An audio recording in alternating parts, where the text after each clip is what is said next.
Assalamualaikum warahmatullahi wabarakatuh. Salam sejahtera bagi kita semua. Shalom, Om Swastiastu, Namo Buddhaya, salam kebajikan. Yang saya hormati Ibu Etsa Purbarani, SPD MPD, selaku dosen Bahasa Indonesia, serta teman-teman Prodi Perjalanan Wisata yang saya banggakan. Alhamdulillah, puji dan syukur kita panjatkan kehadirat Allah Subhanahu wa Ta'ala atas semua nikmat dan karunia-Nya sehingga kita dapat berkumpul di tempat ini dalam keadaan sehat walafiat.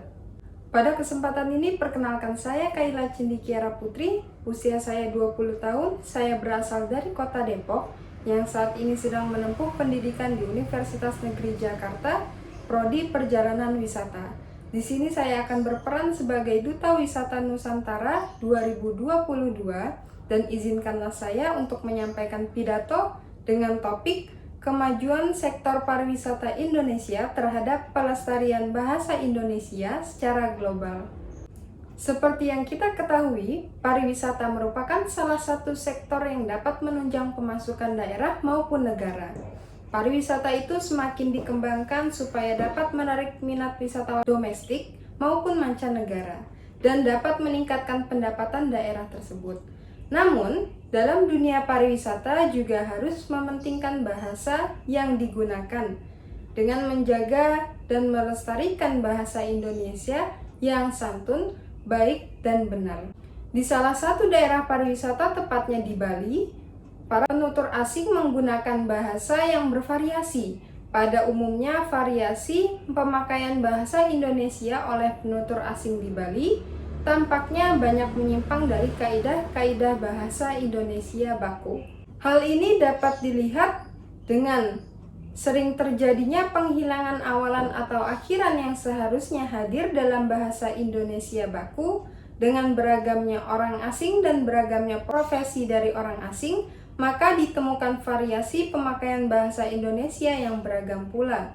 Selain itu, ditemukan juga penggunaan bahasa Indonesia santun dan penggunaan bahasa Indonesia ragam formal dan tak formal. Pemilihan penggunaan bahasa Indonesia ragam formal seperti itu sangat lazim digunakan oleh penutur dalam situasi formal, sedangkan penggunaan ragam tak formal, penutur terkadang menyisipkan ungkapan bahasa Inggris yang berkaitan dengan istilah perhotelan atau yang lainnya. Dan masyarakat di Bali pun juga mengalami proses perubahan, yaitu transisi. Mereka mengalami fenomena kontak bahasa dan kontak budaya yang juga memungkinkan pemakaian bahasa campur. Akan tetapi, terdapat sisi positif yang dilakukan oleh para penutur asing di Bali. Dengan menggunakan bahasa yang bervariasi, penutur menggunakan berbagai bentuk strategi dalam komunikasi karena mereka menyadari bahwa komunikasi akan dapat dicapai sesuai dengan apa yang diinginkan. Karena penutur harus menyampaikan informasi secara tepat sehingga tidak menimbulkan makna yang ambigu. Dan dalam situasi tertentu, para wisatawan asing di Bali lebih suka menggunakan bahasa Indonesia. Sebagai contoh, ketika mereka berbicara masalah hal yang berbau tradisional seperti budaya, upacara, dan adat istiadat. Di samping itu, apabila melakukan transaksi jual beli, para wisatawan asing lebih tertarik menggunakan bahasa Indonesia. Hal ini dilakukan untuk mendapatkan kemudahan dari transaksi tersebut. Ini membuktikan bahwasanya bahasa Indonesia masih diminati oleh wisatawan asing yang mau mengunjungi dan tinggal di Indonesia. Dengan demikian, bahasa Indonesia akan berkembang ke arah global sehingga pada akhirnya menjadi bahasa yang mendunia. Namun, sisi negatifnya dalam konteks pemakaiannya menunjukkan sifat bahasa lisan karena tidak mengikuti kaidah-kaidah bahasa baku dan sifat ringkas karena keterbatasan waktu yang dimiliki oleh para penutur asing. Pemakaian bahasa Indonesia oleh para penutur asing di Bali tampaknya banyak menyimpang dari kaidah-kaidah bahasa Indonesia baku. Untuk kedepannya, semoga ini bisa ditindaklanjuti oleh pemerintah yang berkaitan dengan pembuatan kurikulum pengajaran bahasa Indonesia bagi penutur asing, supaya para penutur asing terbiasa menggunakan bahasa ibu bahasa Indonesia yang sesuai kaidah-kaidah bahasa baku Indonesia.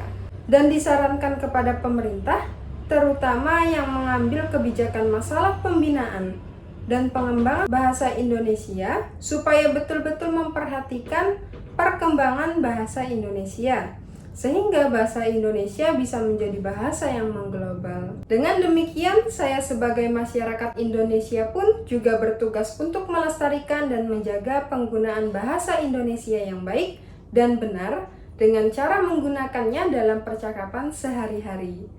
Di akhir pidato ini, saya juga berharap supaya teman-teman bisa menggunakan bahasa Indonesia baku yang santun, baik dan benar, yang sesuai dengan kaidah-kaidah bahasa Indonesia. Kita sebagai bangsa Indonesia sudah sepatutnya dengan bangga menggunakan bahasa Indonesia yang baik dan benar, bukan dengan gaya bicara yang asing agar dianggap keren.